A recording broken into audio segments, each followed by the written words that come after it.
Nah, ini jadi well sorted, well rounded, moderate rounded, essential size particles. Ini merupakan jawaban untuk fluvio glacial deposit. Nah, jadi jawabannya itu adalah B ya.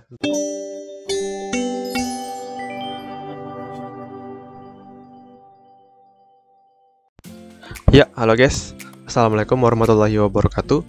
Om Swastiastu, Namo Buddhaya, salam kebajikan dan salam sejahtera untuk yang menonton video pada kali ini.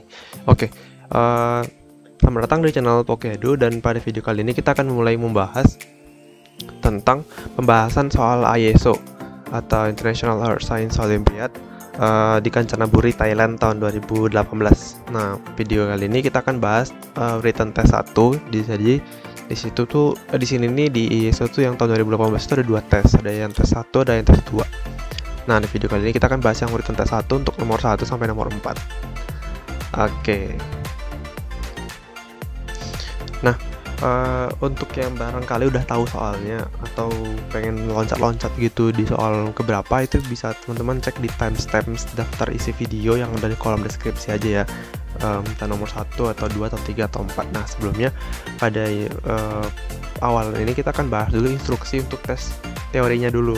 Nah, di sini ada instruksi yang diberikan dari penyelenggara lomba atau yang buat soal untuk soal ISO tahun 2018 ini.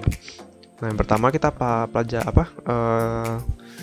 kita ketahui dulu bisa bahwasanya siswa itu harus mengerjakan ujiannya dalam waktu 3 jam dan harus memberi jawabannya pada lembar jawaban yang telah disediakan dengan memberikan tanda X untuk menandai jawabannya gitu.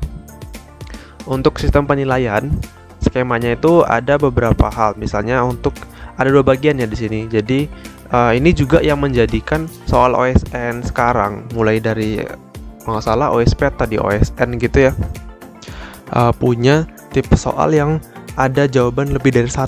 Nah, mulainya tuh dari ISO. Jadi kita tuh hanya menyesuaikan soal yang lomba internasionalnya aja. Yang pertama itu ada yang bagian kalau misalnya di soal itu hanya ada 1 jawaban benar. Nah, proses penilaiannya di ISO itu dia jika benar itu akan diberi nilai 1 plus 1. Kalau dia salah, nggak ada dikasih apa-apa, nilainya 0. Kalau misalnya ada beberapa jawaban yang dipilih, nah itu nilainya tuh 0. Jadi kalau misalnya diketahui itu soalnya ada ini only one correct answer, jadi hanya ada 1 jawaban benar, terus itu tuh jawabnya lebih dari 1, misalnya jawab A terus jawab B. Nah, di soal itu kita nggak dapat poin apa-apa walaupun di salah satu pilihan yang kita jawab itu benar. Jadi jawaban yang lebih dari 1 padahal di soal itu hanya boleh jawab 1 itu dikasih nilai 0 gitu ya. Nah, untuk misalnya di bagian kedua, untuk soal yang misalnya ada jawaban lebih dari 1, mungkin ada lebih dari 1. Nah, catatan penilaiannya, jika setiap jawaban yang kita pilih itu benar, ya kan?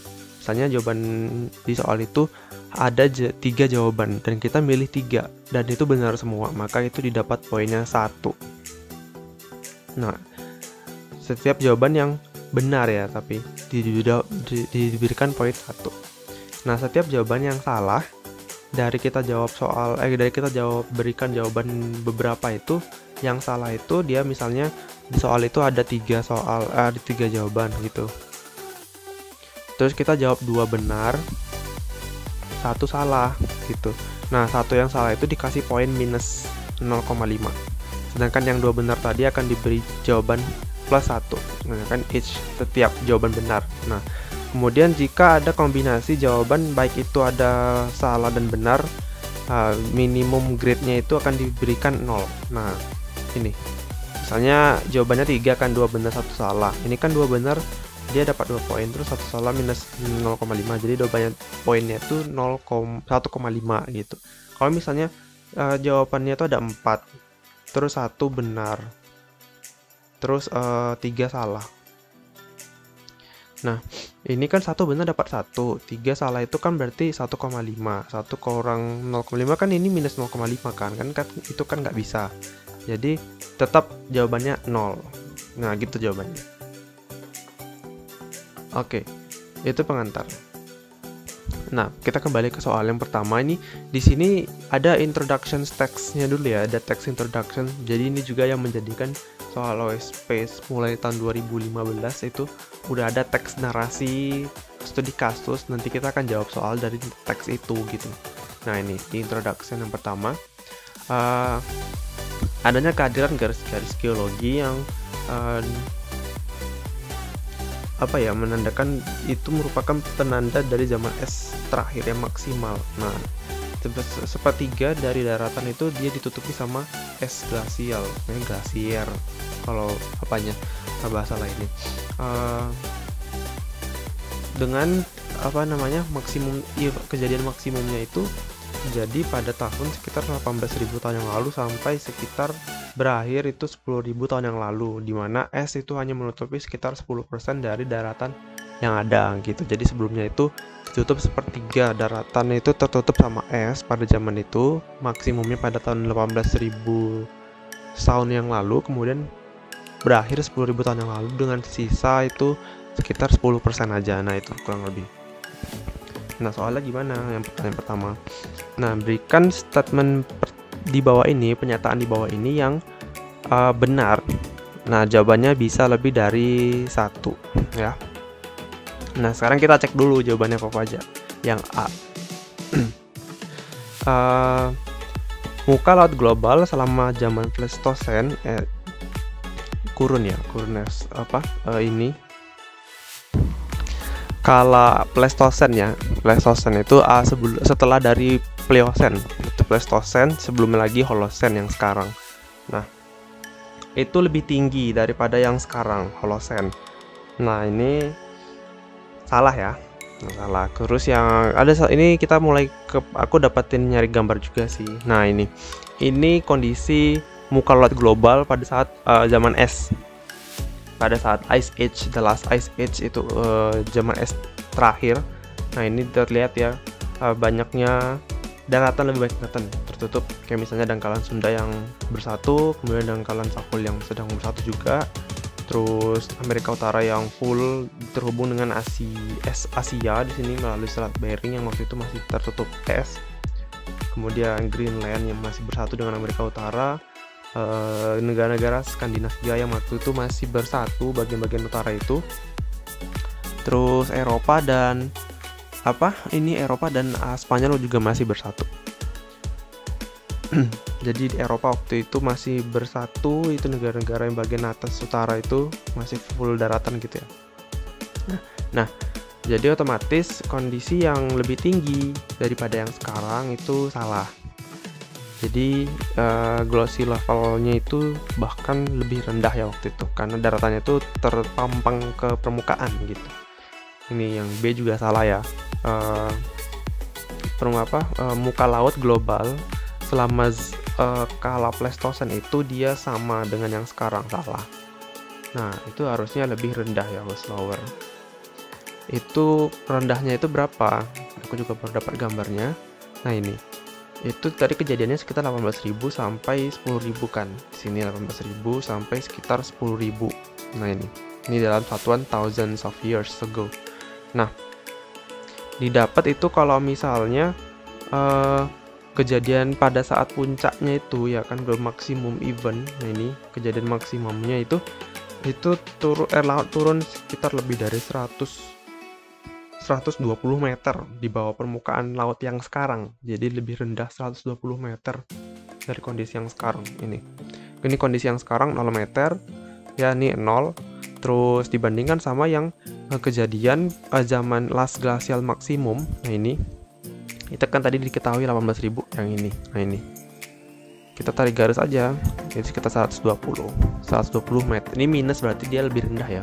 Ini minus. Oke, jadi jawabannya itu C. Terus yang D, muka laut global itu diketahui dari rate dari es mencair. Ini hampir menjebak menurutku, karena di sini sea ice, bukan yang di daratnya, bukan yang glasier, bukan ice continent, ice on continents. Nah, kalau yang di ice continent baru. Kalau di sea ice melting itu dia relatif, karena contoh di kutub utara itu dia mencair ya ketika musim panas di bumi utara. Ketika musim dingin di bumi utara itu dia esnya tuh beku lagi. Jadi nggak terjadi pencairan es, tapi dia menjadi pembekuan lagi gitu.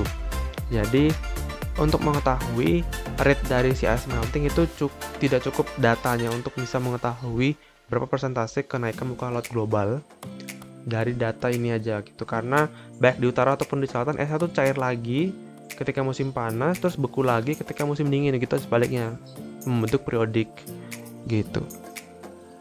Jadi yang yang benar. Jadi perubahan muka laut itu diketahui dari ketebalan ice continent. Nah ini karena kalau di darat itu esnya itu terakumulasi sangat lama gitu dibandingkan dengan pembekuan es yang di laut, karena sumber airnya kan dikit di darat gitu. Jadi dari mana airnya itu beku lagi kalau nggak dari turunnya salju, dan itu pun salju pun jumlah akumulasinya itu sedikit dan bisa langsung cair kalau misalnya turun ke darat kan di beberapa kondisi. Jadi acuan kenaikan muka laut global itu dari ketebalan es yang ada di daratan. Daratannya di mana aja? Yang ada di kutub selatan. Ini kan Antartika tuh benua yang harusnya itu daratan kan, tapi dia tertutup es. Bahkan esnya itu kurang lebih sekitar 2,5 km, bahkan ya tebal banget. Jadi ketebalan yang di kutub selatan itu menjadi penanda untuk bahaya ancaman kenaikan muka laut global kalau misalnya pemanasan global terus berlanjut, menyebabkan pencairan es pun terus berlanjut gitu. Terus ada juga es-es yang ada di pegunungan Alpen di Swiss, pegunungan Andes, terus yang ada di Alaska, es yang ada di Himalaya juga, yang di Kilimanjaro nggak ada es kalau nggak salah aku, ada ya nggak salah. Terus yang di Papua juga. Nah itu es-es ini aku lingkarin ini yang di darat ini itu yang menyebabkan kalau misalnya mencair itu bisa menyebabkan tambahan untuk kenaikan muka laut global gitu. Selain yang di kutub selatan sama satu lagi di Greenland. Nah ini Greenland juga sangat membahayakan ya. Sekarang itu pencairan es yang ada di Greenland itu menyebabkan banyak faktor perubahan di sirkulasi laut di Atlantik, khususnya di Atlantik Utara. Nanti kita bahas selanjutnya. Kebetulan ada di soal ini juga gitu, jadi nyambung sekaligus. Nah itu ya, jadi jawabannya tuh 2, ada C sama E. Oh iya, ada gambar lagi sih di sini aku tunjukin. Nah ini es yang pada zaman es kontinensnya. Ada yang di sini lembaran es Laurentid, Greenland, Skandinavian yang ada di Eropa, Andes yang di selatan ini, terus ada di Kilimanjaro yang ada di Afrika, yang ada di Malaya ini. Nah itu ya, ini kondisi lembaran es, atau kadang kita nyebut itu glasier. Jadi glasier itu merupakan bentukan akumulasi es, kemudian dia termampatkan, tapi juga ada water table di bawahnya sehingga dia bisa bergerak gitu. Bukan water table ya, water machine. Oke, berikutnya soal nomor 2. Di mana deskripsi di bawah ini yang bisa menjelaskan secara baik tentang deposit glasial atau endapan sedimen hasil bentukan dari glasial. Jadi glacier deposit ya, atau kita nyebut ini, kita masuknya mulai ke geomorfologi es. Hanya ada satu jawaban benar. Jadi jawabannya itu yang pertama kita cek dulu. Oh ya, sebelumnya penanda di situ tuh di endapan glasial tuh ada 2 jenis guys. Jadi ada 2 jenis. Kita mulai pembahasannya ya. Oh ya, teman-teman bisa pause dulu ya videonya, atau mau jawab pribadi gitu ya kan, mau ngecek bener apa enggak jawabannya sama jawaban versi aku. Itu di pause dulu, dibaca, nanti teman-teman bisa lanjut lagi play videonya gitu. Nah kita lanjutkan bahasan ya. Jadi di endapan glasial tuh ada 2 jenis. Ada yang glacial deposit sama ada yang fluvio glacial deposit, ada 2. Biasanya yang menandakan glacial deposit itu dia punya rotasi batuan yang buruk berbanding kebalikannya sama yang disebut sebagai fluvio glacial deposit. Fluvio sungai ya, berarti endapan si glacial deposit tadi dia udah udah mengalami proses transportasi oleh medium air gitu. Nah, gitu. Jadi ada 2 ya. Nah, di sini kita bisa cek langsung kalau misalnya kondisi si glacial deposit itu dia udah pasti very poorly sorted. Nah, nggak mungkin dia moderately, bahkan well itu juga nggak mungkin. Karena di sini bahasannya itu glacial ya, bukan fluvio glacial. Jadi kalau misalnya di sini fluvio glacial baru kita bisa jawab well sorted gitu. Poorly sorted mungkin bisa, tapi lebih buruk lagi. Jadi yang coba itu antara B dan C ya masalah ini. Jadi yang moderately sorted, well sorted itu poorly sorted juga salah. Jadi kita pakai metode eliminasi ya biar lebih mudah menjawab soal ini. Very poorly ya, jadi very poorly sorted. Nah, sekarang kita bahas angularitasnya atau kelancipan bidang patah, bukan bidang patah, bidang apa ya? Pinggiran batuan-batuannya. Nah, untuk glacial deposit itu endapan yang dibentuk atau batu-batuan yang ada, pecah-pecahan yang ada itu dia punya tingkat angularitas yang sangat tinggi, very high. Nggak moderate ya, moderate salah. Berarti jawabannya itu B.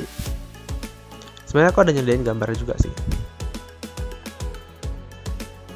Nah, ini sebagai penunjang penjelasan untuk soal ini ya gitu. Dan ini ada angular dan ada fine particle. Jadi di material yang terbentuk sama glacial deposit itu, oh ya aku udah baru inget, ini disebut sebagai glacial drift ya. Glacial drift karena dia bergerak. Nah ini dia geraknya. Glacial conveyor dia bentuk kayak kayak bentuk sabuk gitu, ada batuan yang di atas terus turun ke bawah sebagai bentuk endapan. Endapannya itu dinamakan penjelasan yang bagian dari glacial deposit itu ada moraine yang di sini. Ini end moraine, sini end moraine ya. Nah ini endapan end moraine itu dia punya very poorly sorted, high angularity. Bisa kelihatan juga sih dari gambarnya gini. Untuk yang bentukan ini kan banyak batuan-batuan yang pecah-pecahan terus ada halusan gitu kan. Yang di sini dia udah lebih halus semua gitu di bagian outwest plane. Nah, yang ini bagian fluvioglacial deposit, bagian yang kena airnya tuh ini di air sungainya. Bukan air sungai sih, aliran air yang mencair dari si glasier ini. Jadi si glasier itu mencair terus ada alirannya tersendiri gitu. Nah dari aliran tadi itu dia ngebawa batu-batuan yang kecil tadi tuh, terus dia mengalami transportasi dan semakin jauh dia tertransportasi dia pasti angularitasnya itu dia lebih halus gitu ya. Nah bentuk nama lainnya itu till ya. Jadi di beberapa ada kategori itu, misalnya ada yang deposisi langsung sama yang deposisi nggak langsung. Yang deposisi langsung yang ini deposisi langsung yang kita sebut sebagai glacial deposit. Kalau misalnya deposisi tidak langsung, yang ini dia udah mengalami transportasi. Indirect depositions, ini direct depositions. Yang ini namanya glacial deposit, yang ini namanya fluvioglacial deposit. Nah untuk yang till ini ada dua jenis. Ada yang lodgement till, nggak salah ya, tolong koreksi yang anak geologi barangkali tahu. Lodgement till ini hanya seingatku aja. Lodgement till itu dia terdeposisi pada base-nya. Ya di sini terdapat pada base di sini. Nah ini di base, di bedrock ya, di bagian bedrock. Dikarenakan adanya pencairan pada basal melting di bagian bawah kan.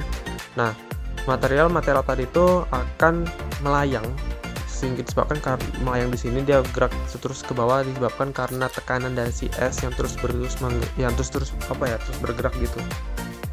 Nah jadi dia terendapkan di base terus dia terangkat. Nah ini internal load, jadi dia sekarang disebut sebagai internal load.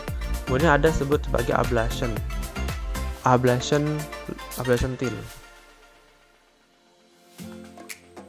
Nah si ablation till itu dia materialnya itu terdeposisi karena esnya mencair.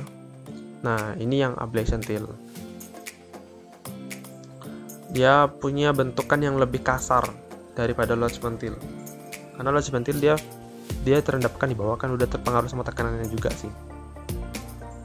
Nah jadi hasil dari si lodgement till ketika dia ada gerak naik ke surface load, dia akan menyebabkan endapan tadi itu punya lebih halus. Makanya di sini ada katakan sebagai fine particles. Maka dikatakan juga till itu dia sifatnya itu heterogen.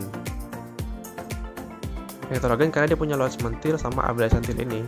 Lodgement till dia punya bentukan yang sedikit lebih halus lah, tapi nggak halus banget. Bahkan bisa menyebabkan fine particles sih sebenarnya. Terus ada juga ablation till yang bentukannya itu kasar banget, very high angularity. Nah ablation till itu tadi hasil bentukannya itu dari plucking. Nah plucking itu dia es yang dia itu pecah akibat glasier tadi itu terus menerus bergerak. Misalnya gerakannya ke sana ya. Jadi dia tuh menggerus batuannya di bawah itu sampai pecah pecah-pecahan tadi itulah yang dikatakan sebagai ablation itu, karena si ujung-ujungnya tuh lancip-lancip nih, lancip-lancipan. Bisa kelihatan nggak sih? Nah itu ya. Nah untuk yang fluvial glacial sendiri itu dia terbawa sama si es yang mencair gitu. Dan biasanya dia punya stratifikasi lapisan atau sortasi dan stratifikasi lapisan yang sedikit lebih halus gitu. Dan dia sifatnya itu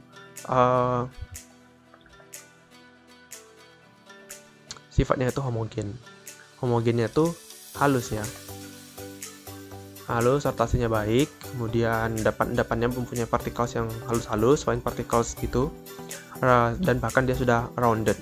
Nah ini jadi well sorted, well rounded, moderate rounded essential size particles. Ini merupakan jawaban untuk fluvio glacial deposit. Nah, jadi jawabannya itu adalah B ya, untuk option nomor 2. Nah, ini ada bonus sih.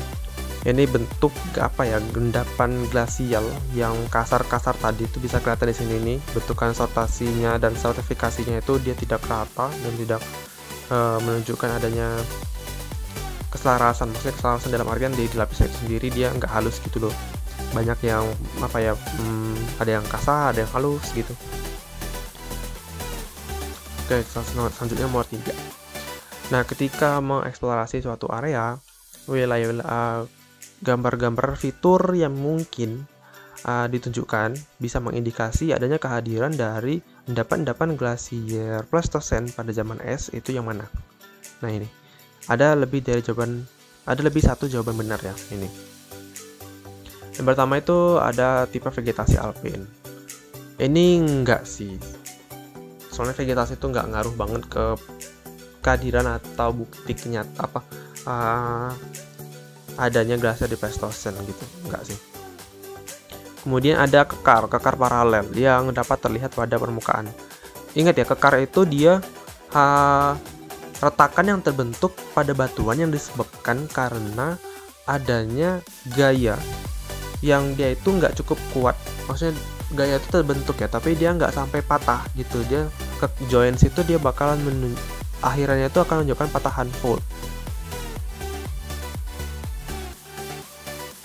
Nah, jadi si join tadi itu khususnya ya, misalnya kayak join bukan columnar join ya, bukan. Itu terbentuk karena pendinginan batuan basal ya. Yang di sini aku bahas itu yang join kekar yang terbentuk karena adanya tension force atau tegangan gaya yang mendorong batuan tadi gitu. Nah, itu dia menyebabkan retakan-retakan gitu. Nah, itu disebabkan karena si gaya yang bergerak gitu. Dia faktor pemicu adanya patahan untuk nantinya gitu.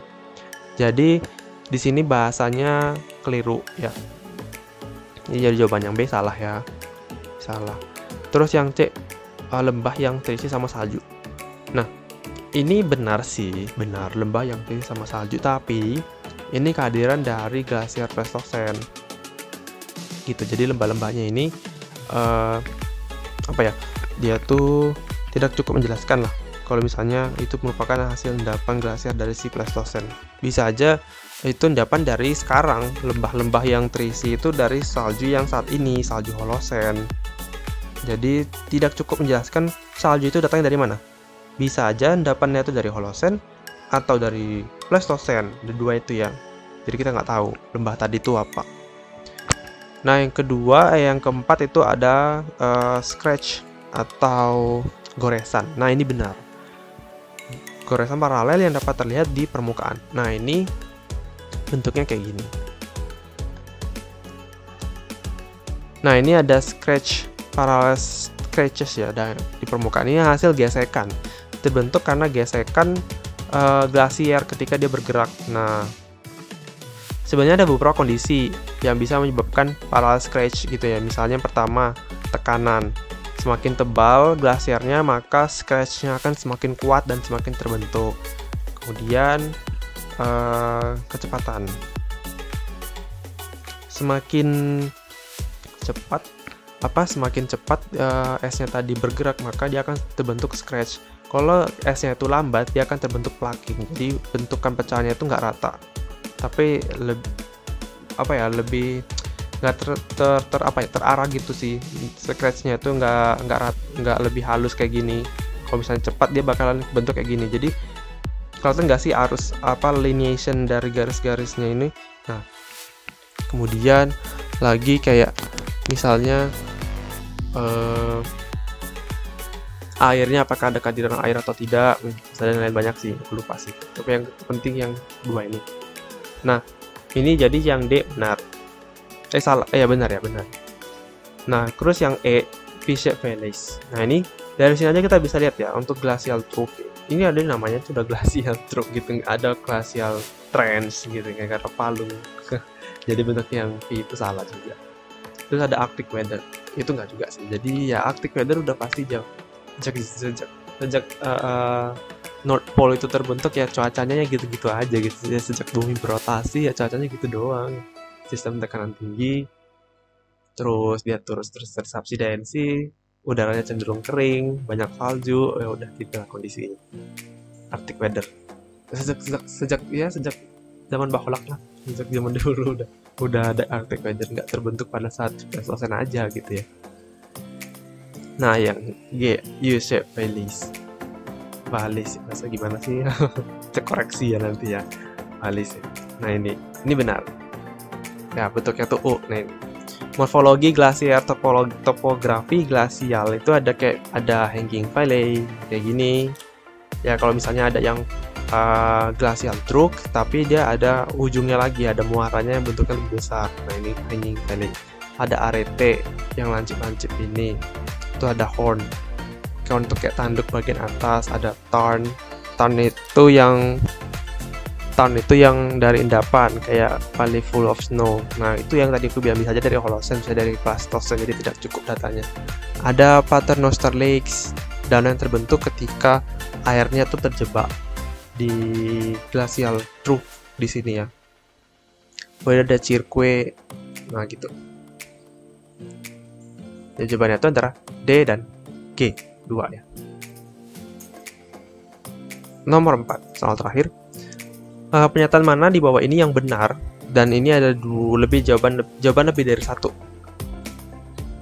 Kita cek dulu satu-satu pernyataannya. Kalau misalnya pernyataan ini ada yang benar lebih dari satu ya.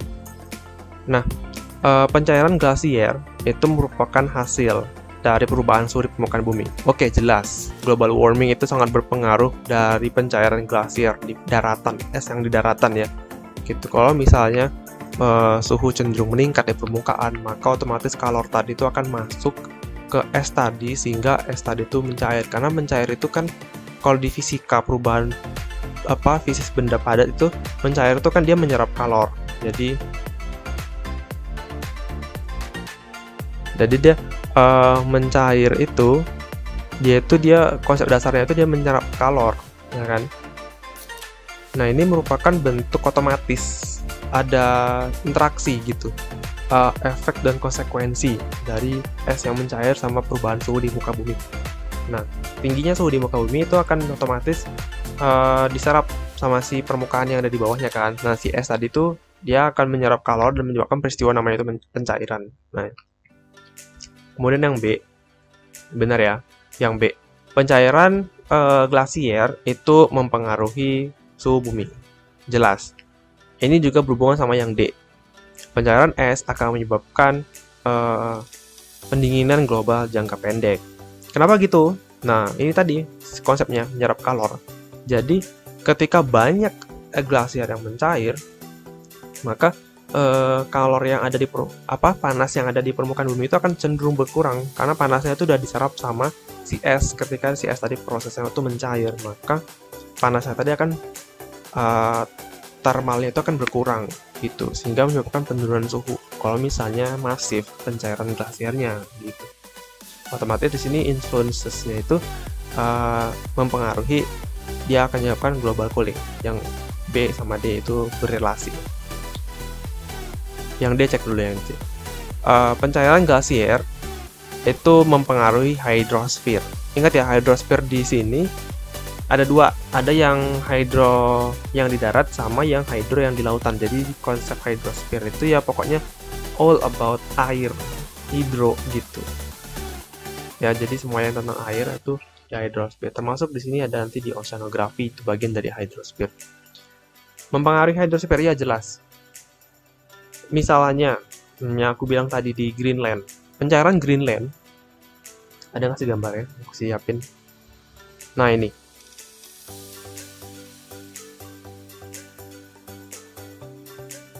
kapus semua dong.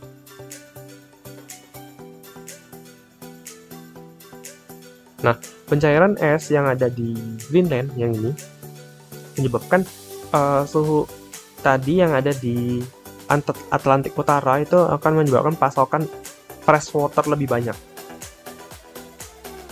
Nah, fresh water lebih banyak sehingga menyebabkan perbedaan salinitas itu nggak terlalu kentara gitu. Jadi ketika salinitas itu variasinya itu kecil, ya kan? Variasi kecil, otomatis densitas yang ada di wilayah ini juga kecil variasinya. Jadi dia akan mempengaruhi densitas. Ingat ya, densitas itu TSD, temperatur, salinitas, densitas itu sangat berelasi. Tiga ini nggak bisa dilepaskan dalam analisis fisik lautan. Jadi densitasnya itu kan juga kecil, variasinya ya nih, variasinya itu densitas kecil, sehingga untuk terbentuknya sirkulasi termohalim itu akan melambat. Nah, itu yang menyebabkan, misalnya kalau pemanasan global itu menyebabkan pelemahan arus termohalin, karena menyebabkan wilayah-wilayah yang pertukaran ini ada AMOC, ada Atlantic Meridional Overturning Circulation. Sirkulasi AMOC tadi itu akan melemah, sehingga sirkulasi termohalin seluruh dunia itu juga akan melambat karena si AMOC melemah. Inilah yang menyebabkan bahaya kejadian ekstrim yang bisa terjadi di bagian utara bumi, jadi di Eropa, Amerika Utara. Itu jadi mempengaruhi pelambatan arus termohalit karena dia mempengaruhi properties fisik lautan, ya, dia mempengaruhi influences the hydrosphere ya. Jadi jangan cip ya. Gimana pencairan glasier menyebabkan pemanasan global jangka pendek? Nggak, ini salah ya. Jadi es tadi itu dia menyerap kalor, bukan melepaskan kalor. Jadi kalor tadi akan berkurang panasnya di permukaan. Tapi itu aku bilang tadi, ini interaksi tiga hal. Es dan suhu itu dia saling berinteraksi. Bisa dilihat di grafik ini. Ini kita cek ya.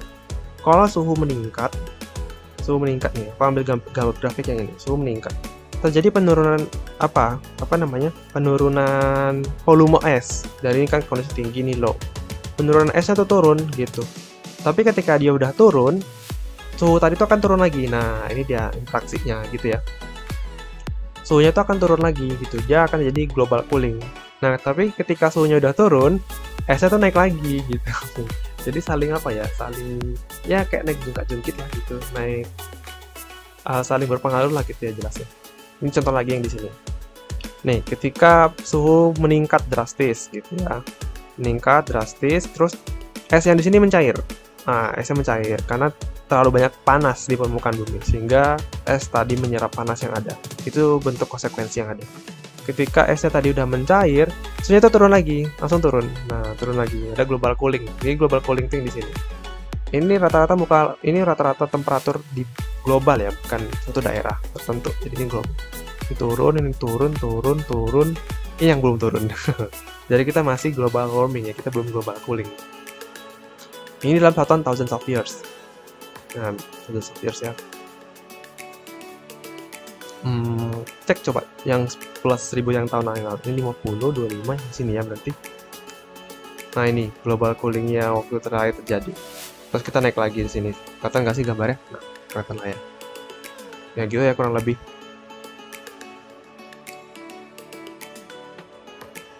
Oke, terima kasih sudah menonton videonya sampai habis.